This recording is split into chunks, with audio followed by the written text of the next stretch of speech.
Boa noite a todos, graça e paz.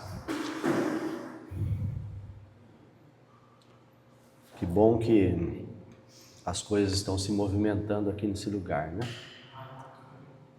Nós vamos acompanhando a instrução do Espírito Santo.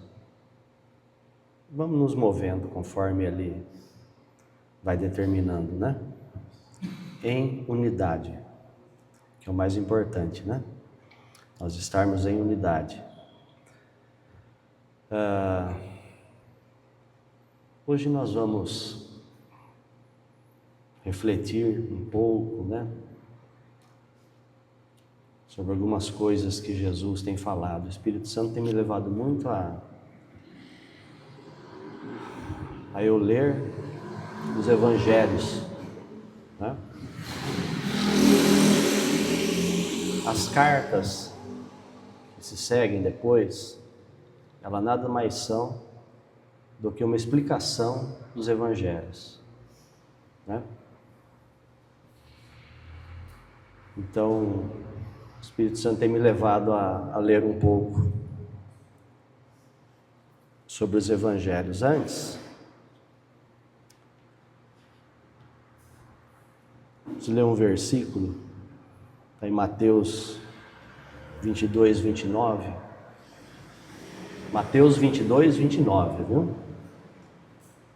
Esses dias eu encontrei um moço e eu estava falando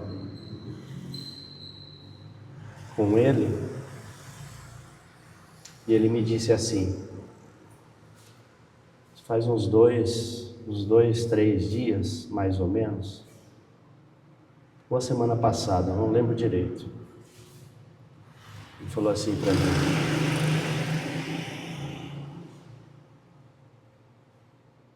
daqui a 2 dias é o Pentecostes, né?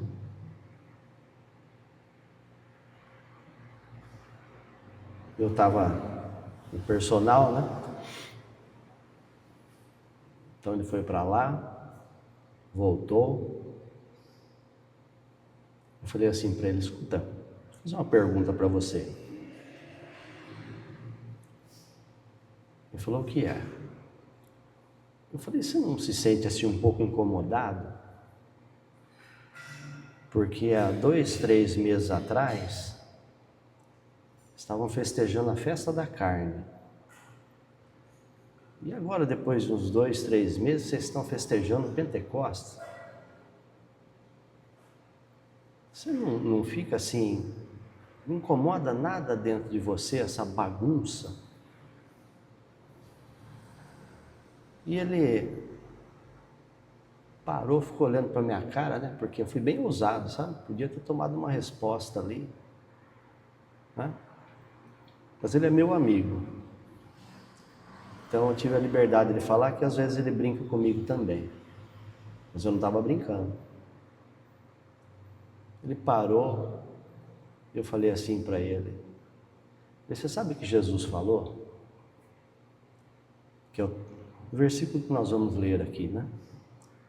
Jesus falou assim: errais por não conhecer as Escrituras nem o poder de Deus.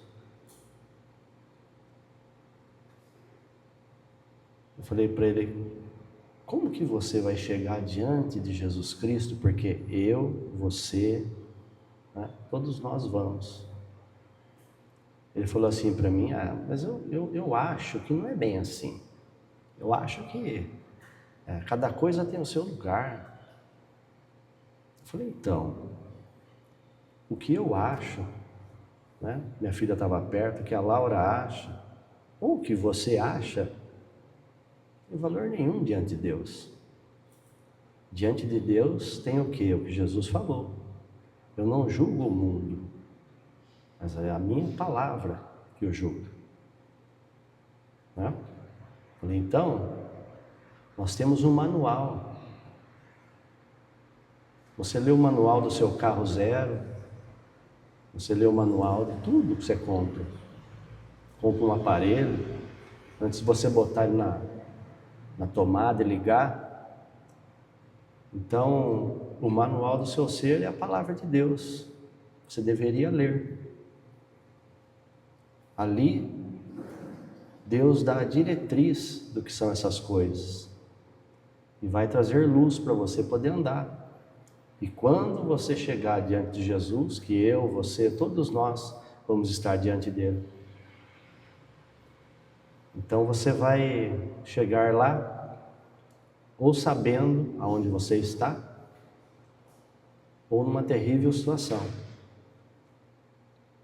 Então ele ficou olhando para mim e saiu, depois voltou, enfim. Sim. Agora, e nós, né? E nós que somos crentes assumidos? Né?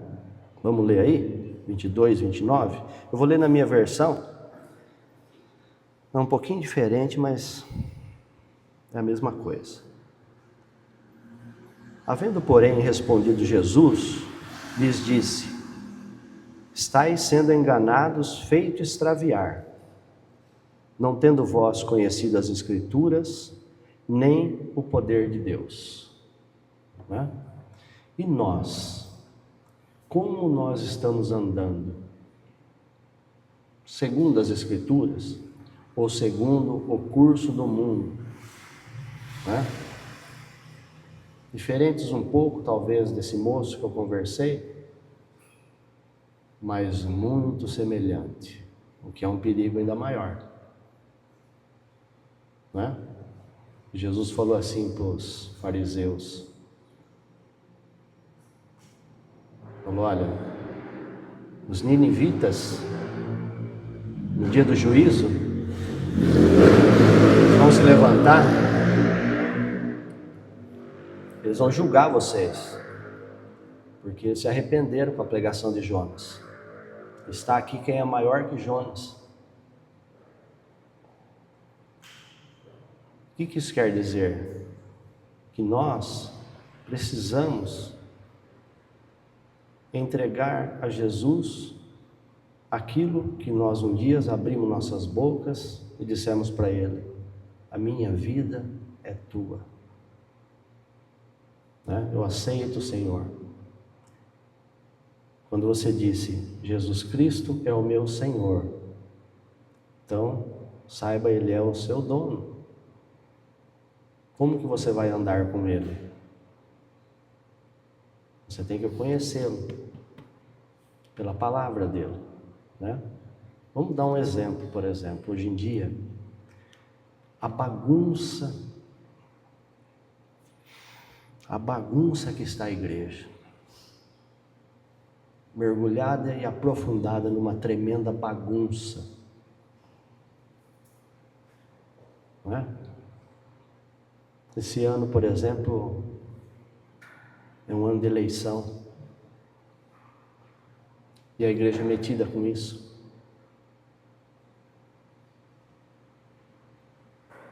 Como pode, por exemplo, um cristão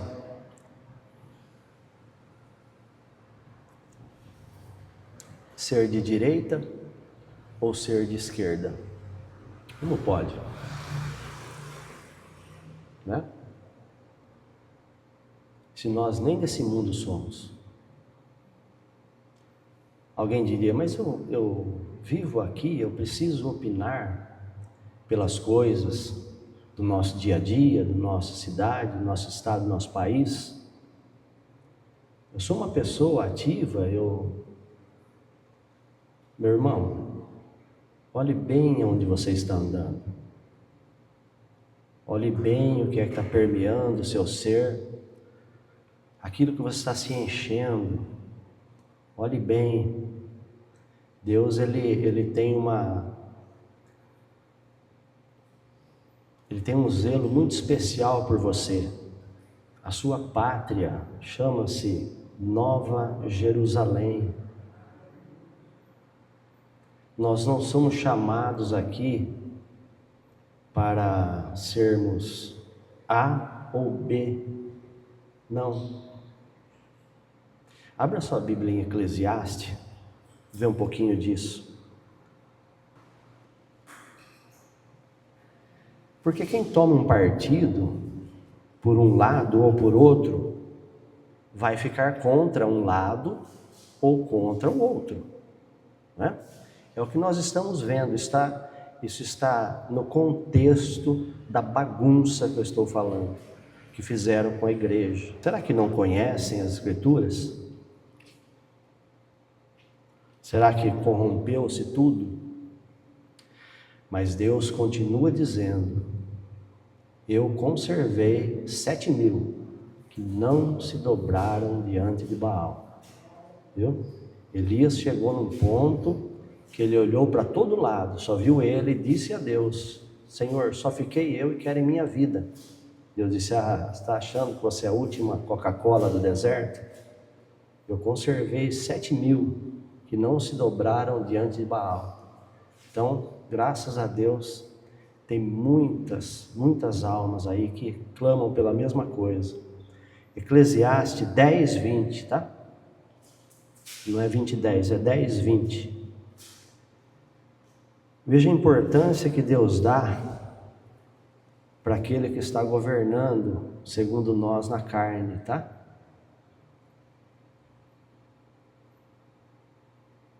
Diz assim: nem ainda, olha o peso das palavras, tá? Depois em casa pega os versículos e medite lá.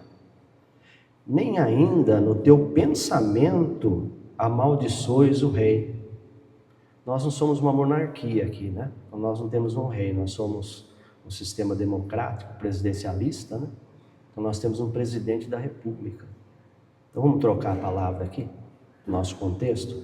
Nem ainda no pensamento amaldiçoes o presidente da república, quer seja ele quem for, de direita ou de esquerda.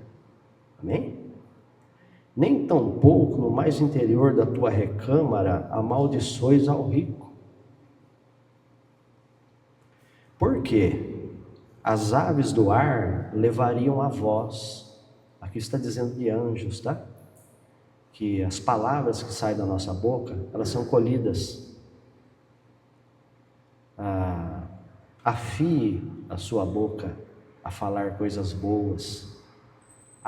E eu ouso dizer para você: afie a sua boca, a sua língua, para que produza só palavras boas. Situação está ruim na frente, abra a tua boca e diga: está bom. A situação está terrível na frente, abra a sua boca e diga: a situação está... Fala do jeito que você queria que tivesse. É a sua boca que vai produzir aquilo à frente na sua vida, para que você não chegue lá na frente e você culpe pessoas por causa do seu estado. Se fulano, se Beltrano, se tivesse acontecido isso, se tivesse acontecido... Não. Você é o senhor do seu barco. Você está com o leme da sua vida na mão ou na língua. Então, sempre fale só coisas boas, porque as aves do ar levariam a voz, e os que têm asas, os anjos, dariam notícia do assunto. Veja como que é terrível um cristão se dobrar a falar mal dessa autoridade imposta, seja ela quem for, né? Eu nunca vi um desses pessoas de mídia lendo esse versículo, nunca vi, entendeu? Parece que sumiu da Bíblia, né? Mas não sumiu não, na deles também tem. Abra agora, quer ver? Acho que é 1 Timóteo. 1 Timóteo, capítulo 2, versículo 1. Então aquilo lá estava no Velho Testamento, né? Alguém falaria assim, mas aquilo é coisa do passado.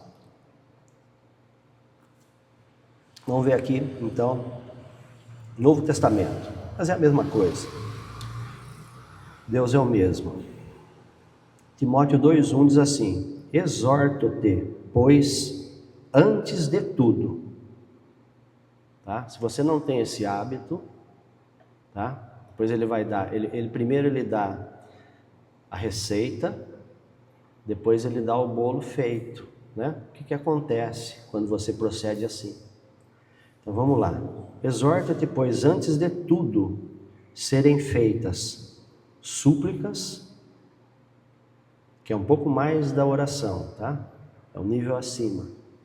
Orações, intercessões e expressão de toda a gratidão a Deus em favor de todos os homens, em favor dos reis e de todos aqueles em autoridade, estando. Para que tudo isso? A fim de que uma quieta e sossegada vida vivamos. Entendendo? Você quer ter uma vida quieta e sossegada? Dobre os seus joelhos antes de tudo e faça orações por essas pessoas, tá? E aqui novamente, aqui reis, aqui você troca pelo nosso cargo maior aqui no Brasil. Ah, mas a política está assim, assim, o assado. Não, isso não compete a nós. Aqui não está falando sobre política, o que eles fazem, o que eles não fazem. Não. Aqui está falando o que nós devemos fazer, tá? Para que tenhamos uma vida quieta e sossegada. Agora eu pergunto uma coisa para você. Será que esse pessoal aí que é de direita ou que é de esquerda está dobrando os joelhos e orando pela pessoa? Que é ao contrário do pensamento dela? Será que está? Se desbocadamente falam o que falam, né? Então, para a gente ver a bagunça que a igreja está metida, né? E nós não precisamos viver assim. A gente pode optar pela palavra de Deus, optar por ouvir o que Jesus falou. Errais, deve ter versões que está assim aí: errais por não conhecer as Escrituras e nem o poder de Deus. Então conhecer as Escrituras é isso. Por que eu vou entrar numa onda dessa? E se você já está, saia dela, meu irmão. Saia dela o quanto antes. Saia dela hoje, tome uma decisão. Só que essa decisão custa o quê? Custa alguém chegar na tua frente e falar para você isso, e você dizer assim: olha, estou fora disso aí. Não? Ah, mas você é isso, você é aquilo. Eu vivo agora na Nova Jerusalém. Você conhece? Não conheço. Então senta aqui que eu vou explicar para você como é isso. Aproveita e evangeliza a pessoa, né? E se tinha um partido, aqui vai um conselho, fique sem ele. Ouça Jesus, dai a César o que é de César e dai a Deus o que é de Deus. É simples. Você vai simplesmente ver uma vida quieta e sossegada se chegando perto de você. Entra ano, sai ano, você olha para trás e fala: meu Deus, como o Senhor é bom, né? Porque Ele te deu luz na palavra, né? Agora a gente vai entrar, não quero me delongar muito hoje, a gente vai entrar aqui, quando Jesus diz aqui que eles erram porque eles não conhecem as Escrituras e nem o poder de Deus, ele está falando ali porque as pessoas chegaram para ele e disseram assim que, como que seria na ressurreição dos mortos, né? Uma mulher que teve mais de um marido, de quem que ela seria esposa quando ressuscitasse? Então Jesus disse para eles isso aí: vocês erram porque vocês não conhecem a Escritura. Está escrito lá atrás que serão como os anjos, né? Não terá homem casado com aquela mulher, serão como os anjos. A gente já falou isso aqui outras vezes, e aqui no versículo abaixo, 2 abaixo do que nós lemos, está escrito exatamente aquilo que a gente fala aqui, de vez em sempre. Depois ele fala sobre os fariseus, sobre a hipocrisia deles, ele fala sobre o mandamento do amor, e ele vem falando, sempre quando você ler a Bíblia, faça esse seguinte exercício, que a Bíblia ela é em blocos escrita, ela é em blocos. Por isso que você vê às vezes Jesus falando de um assunto, ele muda completamente, fala de uma coisa completamente fora do contexto. Parece que está fora, mas é porque são blocos, como Abraão, né? Abraão, ele creu em Deus. A palavra lá atrás é legosomai, juntou peças. Deus falou que vai ter o filho, Deus falou que a descendência vem de Sara, Deus falou que será uma multidão de nação. Deus pediu o filho, ele falou, vou entregar, porque Deus é poderoso para ressuscitar o menino. Ele juntou as falas e fez um quadro e obedeceu. A gente é a mesma coisa, a gente vai lendo a Bíblia e é um exercício, tá? Se você lembrar disso, você lê uma parte, você vai lendo para frente, você vai ver como vai juntar com a outra. Você vai fazendo uma imagem na sua cabeça, né? Então Jesus vem falando aqui e ele chega aonde eu quero chegar aqui. Ele fala do templo, né? Que fala de Jerusalém, que seria destruída, não ficaria pedra sobre pedra, né? E ele chega aqui no capítulo 24 e no versículo 3 de Mateus. Eu vou lendo aqui para a gente poder ter um pano de fundo aqui. Estando ele então assentado sobre o Monte das Oliveiras, chegaram a ele os seus discípulos à parte, dizendo: dize-nos quando essas coisas sucederão, e qual será o sinal da tua vinda e da completação do templo? Perguntaram isso porque ele estava falando sobre a destruição que haveria. E havendo respondido Jesus, lhes disse: atentamente olhai e cuidai, para que algum homem não vos engane e faça extraviar. Porque muitos virão em meu nome, dizendo eu sou o Cristo, e a muitos enganarão, farão extraviar. Começareis, porém, a ouvir de guerras e rumores de guerra. Vede que não clameis de medo, porque é necessário isso tudo acontecer, mas ainda não é o fim. Porquanto se levantará nação contra nação, reino contra reino, em diversos lugares haverá fome, pestes e terremotos. Todas essas coisas são o princípio das dores de parto. Veja aqui, o que ele está falando aqui? Ele está falando da nossa conversão, tá? Antes de nós nos convertermos, acredito que todos aqui passaram por isso, né? Até você tomar a decisão, algumas coisas aconteceram, né? Alguns casos a Bíblia fala assim que não fizeram questão do espólio dos seus bens, né? Foi meu caso. Em outros, a Bíblia fala que com grande tribulação, prova clara da aceitação de Deus sobre aquela pessoa. Então, momentos antes da gente tomar por dentro aquela decisão, não aquela que você veio numa igreja, talvez em algum lugar, fizeram um apelo, eu quero, eu aceito. Não, ali você já estava rendido já, um pouquinho antes disso, né? Então Jesus vai falando dessas coisas, e ele diz aqui: e então trairão, entregarão aflição, vos matarão, sereis odiados de todas as nações por causa do meu nome. A minha mãe, ela chegou para mim e ela falou assim: você está louco? Eu vou te internar no hospício. Depois de acho que uns 2 anos, não lembro direito, cheguei para ela e falei assim: mãe, você enlouqueceu também? Porque ela se converteu também, né? Mas é assim, essas coisas aqui, né? Que Jesus estava falando. Muitos serão feitos tropeçar, cair em armadilhas, outros trairão, entregarão, odiando uns aos outros. Muitos falsos profetas serão levantados, enganarão e farão extraviar a muitos. É aqueles que estão na porta, mas não entram, né? São enganados por pessoas param na porta do reino, não entram, não permitem que eles entram, né?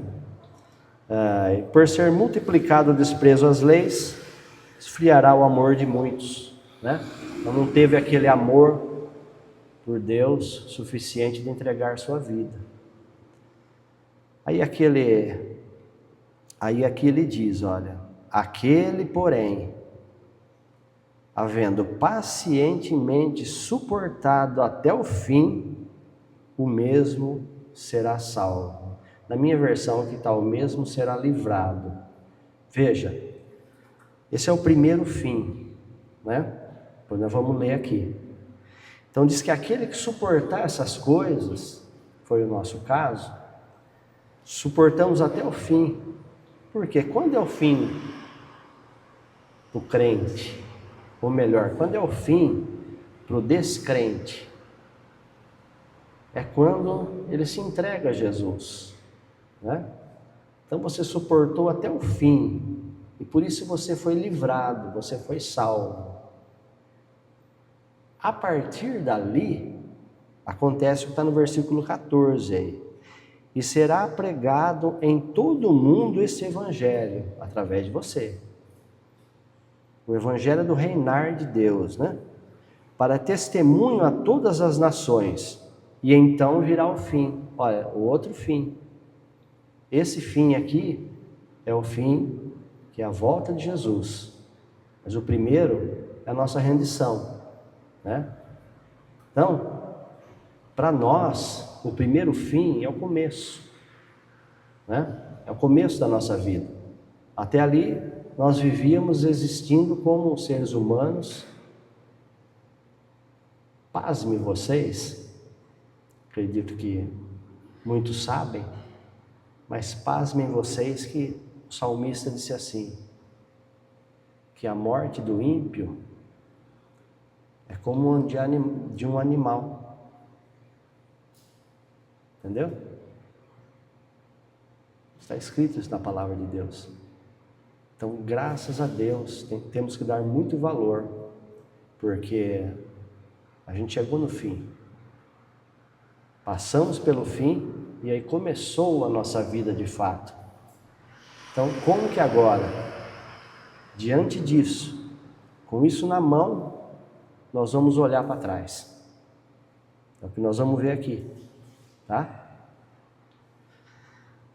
Versículo 15. Quando, pois, virdes a abominação da desolação, aquela havendo sido falada através de Daniel, o profeta, tendo-se postado no lugar santo, quem quer que está lendo, entenda. O que significa isso aqui? Quando, pois, virdes a abominação da desolação, ou seja, Satanás, né? Tendo-se postado no lugar santo. Satanás significa a sua velha vida, a vida das obras, a vida que às vezes tenta fazer você não se firmar em Jesus Cristo, com certos visgos, né? Que às vezes prende, a pessoa às vezes quer sair, mas não consegue. Então aqui, a palavra de Deus fala que Satanás ele se postou no lugar santo. Por que lugar santo? Porque você agora está convertido. Você é templo do Espírito Santo, né? E o que Satanás quer fazer? Ele quer governar você como Deus, como o seu Deus. Por isso que está escrito assim, que o Deus, só que esse Deus que está escrito é com D minúsculo, o Deus desse século cegou o entendimento deles.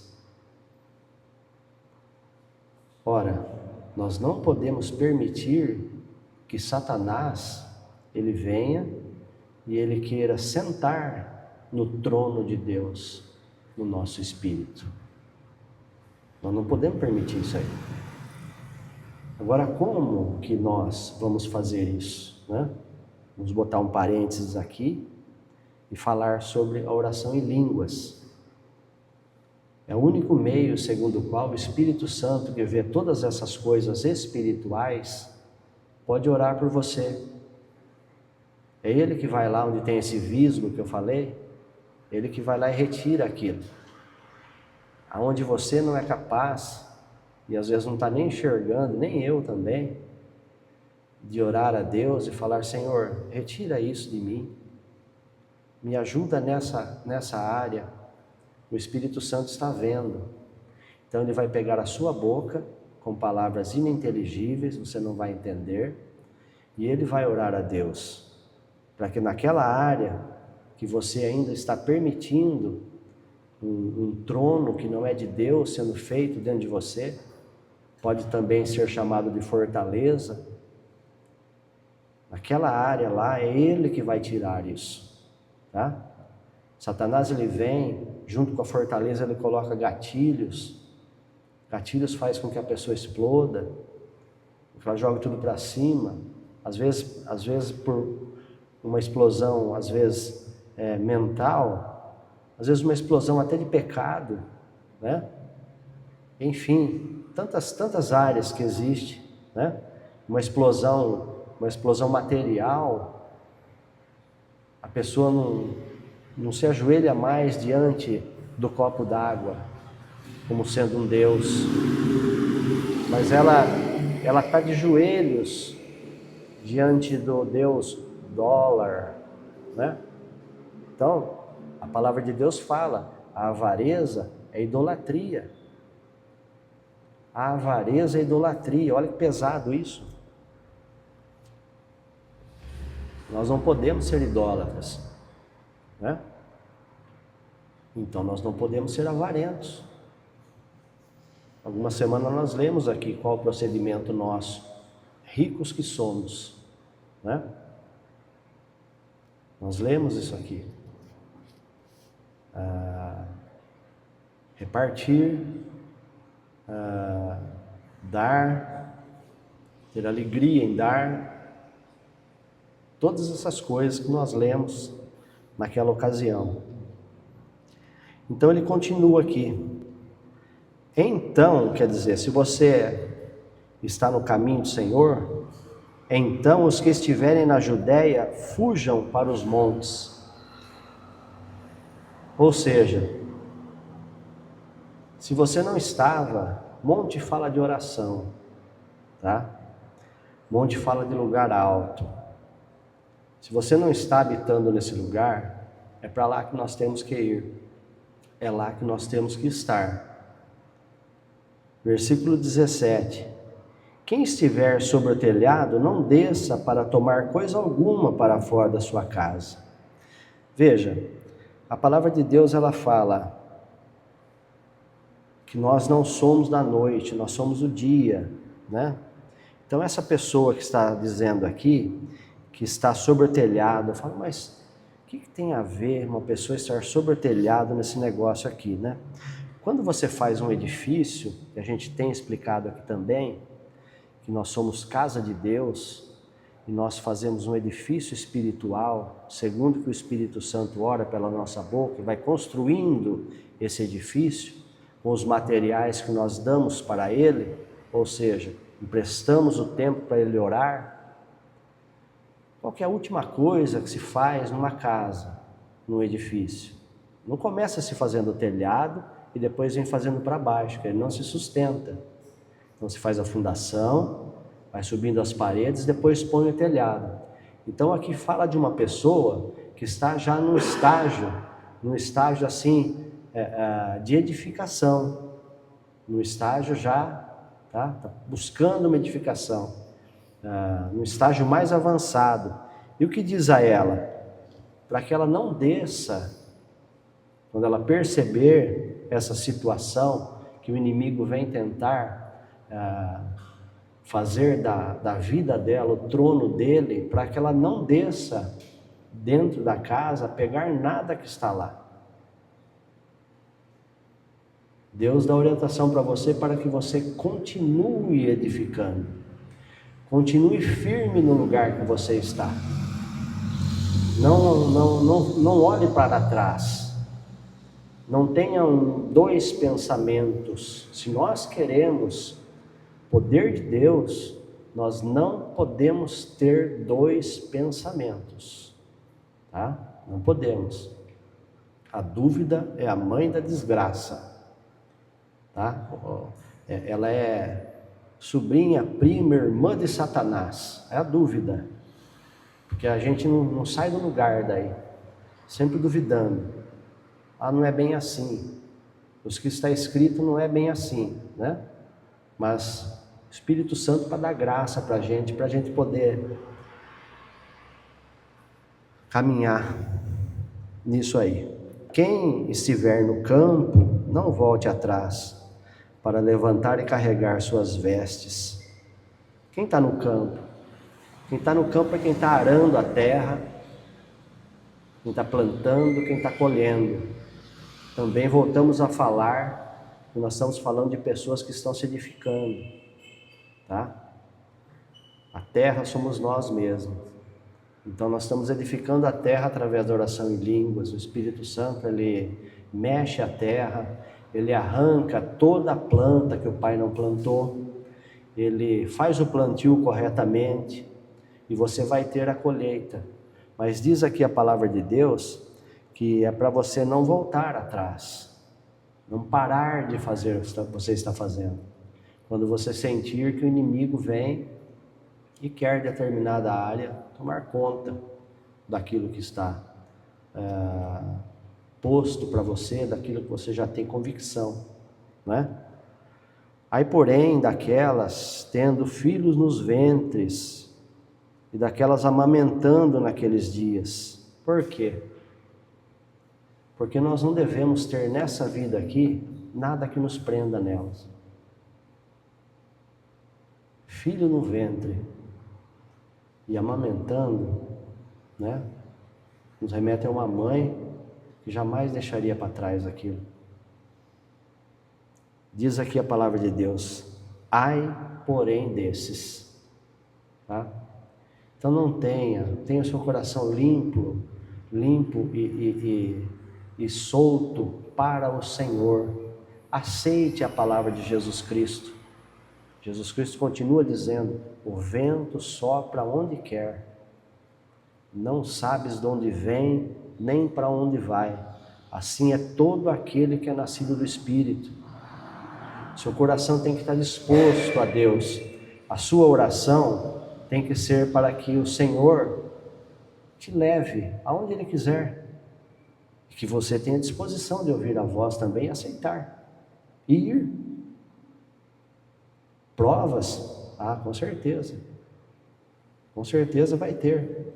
Satanás quer o trono para ele, né? Não quer que você seja livre para Jesus. Ele quer comandar. Ele quer deixar você como uma marionete dele.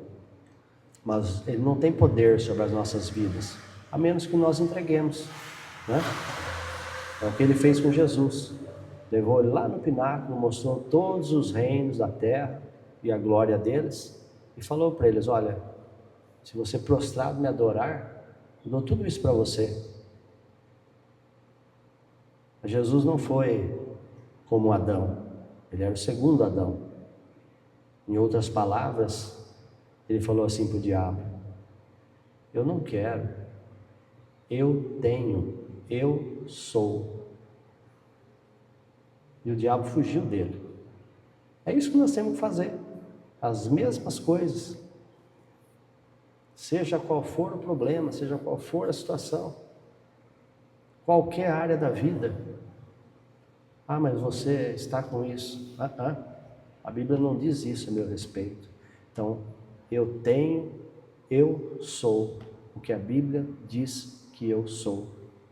Simples assim. Essa firmeza é a mesma firmeza que estava em Jesus Cristo e vai fazer com que o diabo corra de você. Cada vez mais, o crente observando essas coisas, orando bastante em línguas, o que vai acontecer? Ele vai saindo do radar do diabo, tá? Você vai saindo, você vai mergulhar lá no mar, amarra uma pedra de moinho no pescoço, que nem diz Jesus, lança-te no mar. Não vai causar escândalo para ninguém. Por quê? Você vai estar mergulhado, orando em línguas. Não põe mais a cabeça para fora, não. Deus vai te ensinar a você respirar debaixo d'água. Deus vai te ensinar. Ele tem toda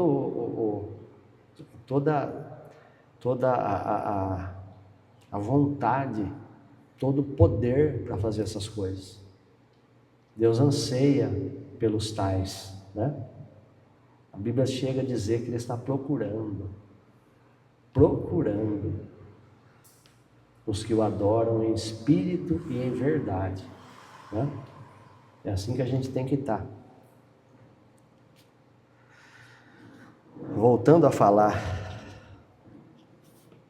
sobre a política, você quer ver que Jesus, abra lá em Lucas, como Jesus tratava esse pessoal.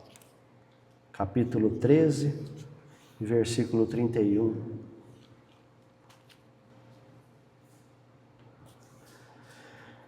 Naquele mesmo dia chegaram a ele, ou seja, a Jesus, certos fariseus, dizendo a ele: sai, retira-te daqui, porque Herodes quer te matar. E ele lhes disse: havendo vós ido, dizei àquela raposa. Entendeu? Esse é o tratamento de Jesus para os tais, né? Vai lá e fala para aquela raposa. Isso saiu da boca de Jesus Cristo, entendeu? Com todo o amor, com todo o perfume de Cristo. São coisas que a gente precisa observar, viu, amados? Por que talvez o Espírito Santo tenha pedido para eu falar isso hoje? Ele tem um cuidado muito grande de nós. E esse ano é um ano propício disso. Nós estamos sendo bombardeados, né, por essas coisas. E às vezes, alguém pode tomar partido, né? Todo mundo é livre para fazer o que quiser. Todos nós somos. Mas quem é prudente, né? Senão aquele que passa a conhecer as Escrituras e o poder de Deus. Lâmpada para os nossos pés é a sua palavra, né? Luz para o nosso caminho. Então, por hoje nós vamos ficar por aqui. Essa palavra que Deus colocou no meu coração, para que a gente entronize Deus nas nossas vidas, na simplicidade do Evangelho. Eu costumo falar que o Evangelho é simples que nem galinha. Não tem um bicho mais simples que a galinha, né? Não tem. Jesus chegou diante de Jerusalém, olhou de longe. Se não me engano, ele começou a chorar, eu acho. Não lembro. Falou assim: Jerusalém, Jerusalém, que mata os profetas. Quantas vezes eu quis ajuntar vocês como uma galinha junta seus pintinhos debaixo das asas. Deus se comparou a uma galinha. É um bicho muito simples. Então, é isso que eu tinha para ministrar hoje, amém? Graças a Deus.